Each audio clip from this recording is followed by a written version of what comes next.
Olá, boa noite. Quarta-feira marcada por protestos de trabalhadores da enfermagem em todo o país. Aqui no estado, as manifestações aconteceram na Grande Vitória e em cidades do interior. Os atos são contra a decisão do Supremo de suspender o piso salarial da categoria. Em frente ao Hospital Dório Silva, na Serra, parte da avenida foi interditada. A manifestação fez parte do primeiro dia de paralisação da categoria dos enfermeiros por conta da suspensão da lei que aumentava o salário da categoria. É digno, depois de muitas décadas, ser um salário digno. Nós agora sermos reconhecidos como merecedores desse salário que tanto conquistamos e foi tirado de nós. Era um sonho que infelizmente foi vetado, né? E esse sonho a gente está aqui para correr atrás dele. Com cartazes, apitos, nariz de palhaço, enfermeiros e técnicos do serviço público, tanto estadual quanto municipal, aderiram à paralisação, que, de acordo com o sindicato da categoria, não envolve profissionais de instituições particulares. No interior, em Colatina, a ponte Florentino Avidos foi interditada por cerca de 2 horas. Já em Jaguaré, houve passeata. A categoria afirma que a greve não atinge os atendimentos de urgência e emergência. Com certeza, o patrão que hoje está contra a gente, ele oferecerá um serviço de maior qualidade se a gente tiver em melhores condições físicas e emocional para trabalhar também. A informação repassada pela Prefeitura da Serra, também de Vila Velha e de Cariacica, é que o funcionamento nas unidades desses municípios não foi afetado por conta da greve da categoria da enfermagem. Já a Prefeitura de Vitória informou que o atendimento que não foi realizado nesta quarta-feira será remarcado com prioridade.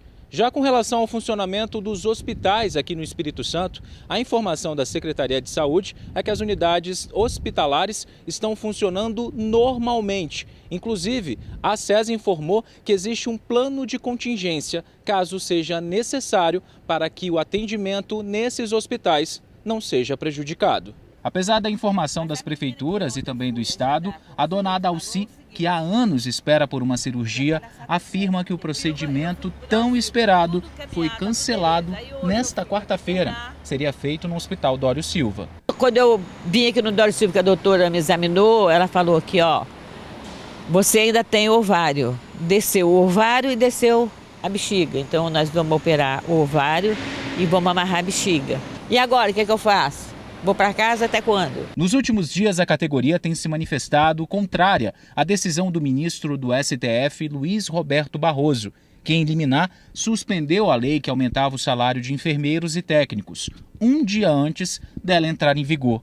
Desde então, protestos vêm acontecendo. A categoria chegou a fechar a terceira ponte por 2 horas. Uma passeata até o Palácio Anchieta também foi realizada.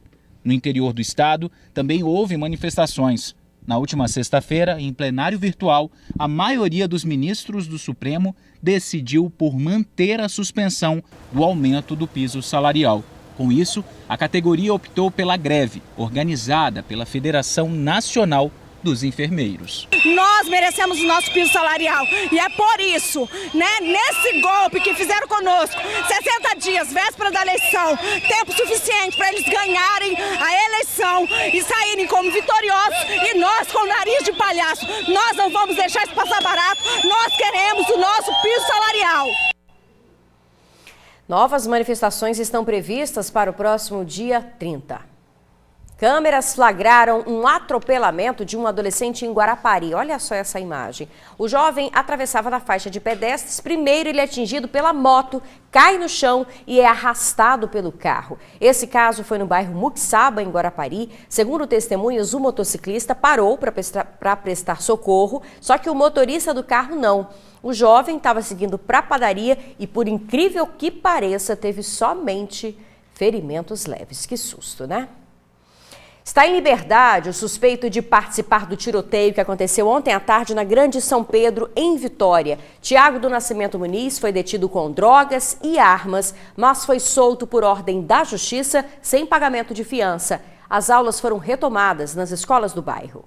As aulas na escola Tancredo Neves, no bairro Santo André, foram retomadas na manhã de hoje, mas somente a metade dos alunos apareceu. As aulas no turno da tarde foram interrompidas ontem após um confronto entre bandidos dos bairros Conquista e Redenção.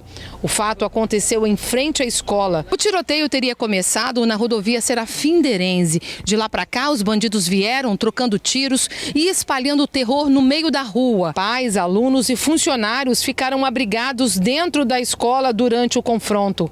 A polícia militar foi chamada e realizou buscas. Do alto, os policiais procuravam por cerca de 10 bandidos que teriam participado da troca de tiros. Parte deles aparece nessas imagens. Eles correm no meio da rua. Com medo, comerciantes chegaram a fechar as portas. No Cajum da região, os alunos ficaram abrigados dentro da instituição. Hoje, as aulas também foram retomadas no local, mas menos de 50% dos alunos apareceram. Depois das buscas da Polícia Militar na região, um adolescente foi apreendido com arma e drogas. Um suspeito também foi preso. É Tiago do Nascimento Muniz. Ele foi detido no Morro do Conquista, com drogas e munição.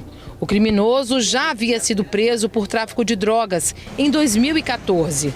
Por conta do clima de insegurança na região da Grande São Pedro, o policiamento foi reforçado. Olha, a juíza que mandou soltar o suspeito justificou a decisão afirmando que o Ministério Público se manifestou a favor da soltura e que não houve representação por parte da autoridade policial. Tiago do Nascimento Muniz, apontado pela PM como gerente do tráfico de drogas no Morro do Conquista, está proibido de sair da Grande Vitória sem autorização da Justiça e deve ficar em casa entre 8 da noite e 6 da manhã. Também não pode frequentar bares e casas noturnas, caso contrário, pode ser preso novamente. A juíza determinou ainda que ele seja encaminhado para o tratamento contra as drogas. Estão sendo procurados os suspeitos de matar um homem em um bar no sul do estado. Francisco José Nunes, de 39 anos, estava em um bar quando os criminosos chegaram em um carro. Ele foi baleado 3 vezes, chegou a ser socorrido, mas morreu a caminho do hospital. Francisco estava com uma arma. Segundo testemunhas, era para se defender de ameaças que vinha sofrendo. Dias atrás, ele teria discutido com um homem que estaria cometendo assaltos e furtos na região. A polícia investiga se essa foi a motivação do assassinato. O crime foi em Cachoeiro de Itapemirim e as denúncias podem ser feitas ao 181. 2 suspeitos de furto foram perseguidos por moradores no Caparaó e os criminosos ainda sofreram um acidente na fuga. O repórter Vitor Zucolotti tem os detalhes ao vivo para a gente deste caso, não é isso, Vitor? Boa noite. Isabela, boa noite para você, a todos que acompanham o TN2. É isso mesmo, tá? O carro em que os suspeitos estavam, ele acabou sendo queimado pela população ali da região de Divino São Lourenço. Inclusive, um dos assaltantes, né, um dos suspeitos na realidade, foi detido pela população e depois amarrado. Em seguida, os moradores acionaram a polícia militar que, com a ajuda de um cão farejador, encontrou um segundo suspeito depois de 2 horas aí de busca. Um terceiro envolvido, segundo informações, ainda conseguiu fugir aí durante essa situação. O que estava acontecendo? Alguns dias atrás, eles estariam rodando ali, né, rondando a comunidade, cometendo furtos ali em Divino São Lourenço. O que chamava atenção é que sempre a bordo desse Gol branco, né? Eles estavam a bordo desse Gol, desse carro branco, e ontem à noite mais um furto aconteceu. Foi aí então que a população, né, ontem à noite não, ontem na terça-feira no caso, mais um furto aconteceu, a população foi, quando viu, era o Gol branco, mais uma vez em ação, e aí os moradores então foram atrás. Durante essa perseguição, o condutor do veículo acabou perdendo o controle, bateu em um barranco e foi aí que tudo aconteceu. A população chegou, amarrou um dos suspeitos e depois ateou fogo nesse veículo. Bom, assim que a polícia foi chamada, encontrou no veículo também, né, depois dos objetos, alguns objetos que foram roubados. Uma televisão, tem também receptor de sinal de TV, bijuterias, tudo material que teria sido roubado por esse grupo durante essas ondas de furtos que eles estavam cometendo. Os detidos foram para a delegacia de Alegre e o carro destruído para o pátio de Iguaçuí. São essas as informações, Isabela, eu volto com você. Obrigada, Vitor. Intolerância também no Caparaó, né? Obrigada pelas informações. Olha, gente, o Grupo Itapemirim teve a falência decretada pela Justiça de São Paulo. A decisão do juiz João Oliveira Rodrigues Filho considerou o desvio de 45 milhões de reais para a criação da Ita Linhas Aéreas, além da dívida de 2 bilhões de reais em impostos. A recuperação judicial do grupo se arrasta desde 2016. Como a decisão de hoje é em primeira instância, ainda cabe recurso. Essa decisão permite ainda o arrendamento das linhas Caiçara e da Itapemirim por 1 ano para a Suzantur, que opera em São Paulo. A seguir, aumento nos casos da varíola dos macacos. O exame que confirma a doença é liberado nos planos de saúde. Assuntos que você vê no retorno do TN2. É um instante só.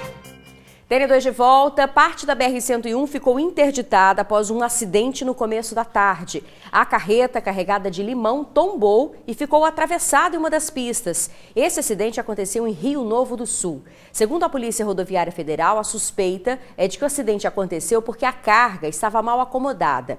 Apesar do susto, o motorista não ficou ferido. O trânsito já está liberado no trecho.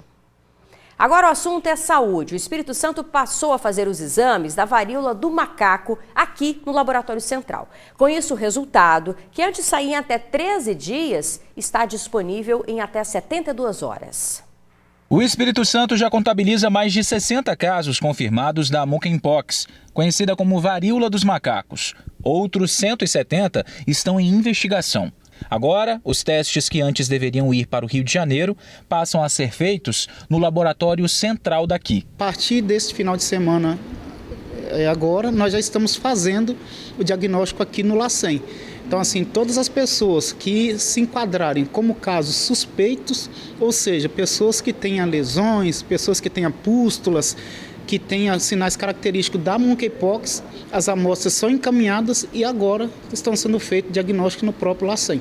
A Agência Nacional de Saúde aprovou de forma extraordinária nos rolos de procedimentos a cobertura obrigatória dos planos privados para os testes em pacientes com sintomas da monkeypox. É uma forma também de ajudar a identificar de maneira mais rápida se o paciente está ou não infectado. Com isso, mais testes serão feitos e os resultados devem sair mais rápido, o que ajuda a diminuir o tempo de isolamento se o paciente testar negativo. Nós tínhamos em média 12 a 13 dias no intervalo da amostra, desde que o paciente coletava até o envio dela para o laboratório de referência, porque era uma logística adotada pelo próprio Ministério. Com essa questão da disponibilidade dos insumos, neste momento, nós temos um prazo de 24 a 72 horas para a liberação. Então, é um avanço muito grande. E isso implica o quê? Porque como a monkeypox ela tem um prazo de isolamento de 21 dias, ou seja, todo paciente que se enquadra como suspeito, a partir daquele momento que ele está na unidade que é suspeito, ele já sai por isolamento. Reduzindo esse tempo, é muito mais fácil da condução do caso. Vale ressaltar que na rede pública os testes só serão feitos em casos suspeitos. Diante da doença, muito se fala sobre vacina, mas não há expectativas de quando o imunizante possa chegar ao Brasil e, consequentemente, no Espírito Santo. É uma questão bem delicada, porque o que o Ministério anunciou já faz praticamente uns 2 meses, que era a aquisição de compra da vacina, né, para disponibilizar para os estados, mas foi um volume muito pequeno que ele anunciou, aí, de 50 mil doses para o Brasil. Dividindo esses 50 mil nas unidades federadas vai dar um número muito pequeno. Então a gente ainda precisa avançar isso com o Ministério, né, aguardando um posicionamento de uma aquisição de realmente sim, um quantitativo que seja suficiente para os grupos que forem definidos.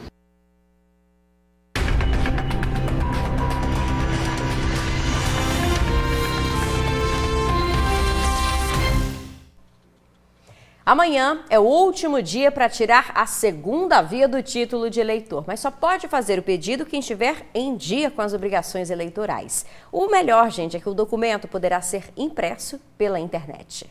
Faltam apenas 10 dias para as eleições e você sabe onde está o seu título de eleitor? Se você precisa da segunda via ou de localizar esse documento, fique atento. Como é um documento que a gente quase não utiliza, né, no dia a dia, às vezes chega no dia da eleição, o eleitor não sabe onde que está o documento e ele pode, pela internet, tirar a segunda via do seu título de eleitor. Basta acessar o site do TRE Espírito Santo ou o site do TSE. Lá em autoatendimento do eleitor tem a funcionalidade imprimir título de eleitor. O título não é o único documento que pode ser usado para participar das eleições. O eleitor também pode levar um documento oficial com foto, como a identidade ou a carteira de trabalho. Já o aplicativo da Justiça Eleitoral é ainda mais prático, pois já tem foto e até o local de votação. No aplicativo, o eleitor também encontra outras funcionalidades. Mas quem não tem muita habilidade com a tecnologia pode procurar cartórios eleitorais, como este aqui. O nosso horário de atendimento nesse período que antecede a eleição é de meio-dia às 19h, então o eleitor comparece, a gente acessa a internet para ele e imprime também a via do título, caso ele não tenha condições de fazer isso. Não votar ou não justificar o voto é ficar irregular junto à Justiça Eleitoral, e isso gera consequências. Aquele eleitor que deixa de votar e também não justifica a sua ausência por 3 eleições consecutivas, e aí é importante a gente falar que cada turno conta como uma eleição, tá? Esse eleitor ele tem a sua inscrição a sua inscrição eleitoral cancelada. Não ter as obrigações eleitorais em dia pode dar dores de cabeça no futuro. Você não tem acesso ao documento que a gente chama de certidão de quitação eleitoral. E para que serve esse documento? Né? Para várias coisas. Às vezes você vai tomar posse num cargo público, precisa da certidão de quitação, você vai renovar ou tirar o seu passaporte, você tem que estar quite com a Justiça Eleitoral, fazer matrícula, né, em universidade, você também precisa. Muitas empresas também solicitam a quitação com a Justiça Eleitoral no momento de contratar o seu funcionário. Então, por isso que é importante manter a sua inscrição eleitoral em dia. E continua a série de entrevistas com os candidatos ao Senado, aqui na TV Tribuna. O convidado de hoje foi Gilberto Campos, do PSOL. Quem enfrentou a sabatina da TV Tribuna foi Gilberto Campos, do PSOL. Ele é historiador formado pela UFES e é servidor estadual aposentado. O candidato integra o Movimento Negro e disputou a Prefeitura de Vitória em 2020. Junto com a professora Rafaela Almeida, Gilberto faz parte da única candidatura coletiva ao Senado aqui no Espírito Santo. Na base de atuação estão propostas de prevenção na área de segurança pública e equiparação salarial de professores. A minha expectativa é muito boa porque nós temos aí um universo de 70% de pessoas que ainda não sabem quem vai votar para o Senado. Nós estamos caminhando muito, nós estamos conversando muito com os eleitores, a gente ouve elogios, ouve críticas, ouve reclamações, mas também houve muita esperança, né, das pessoas que forem eleitas neste pleito, elas consigam resgatar e reconstruir o nosso país. No próximo dia 2 de outubro, quase 3 milhões de eleitores vão às urnas no Espírito Santo. O candidato eleito ficará 8 anos no Senado. Também serão definidos os candidatos a governador, deputados federais, deputados estaduais e presidente da República. As sabatinas colaboram com o processo democrático ao levar ao telespectador informações para decidir o voto. Cada candidato responde a questões de interesse do capixaba. São 10 minutos de entrevista com os apresentadores Bruna Maria e George Bitt. A série de entrevistas com os candidatos ao Senado termina amanhã. O convidado é Nelson Júnior, do Avante. É sempre no TN1, ao meio-dia. No retorno do TN2, o Transcol elétrico, a nova frota, chega já já.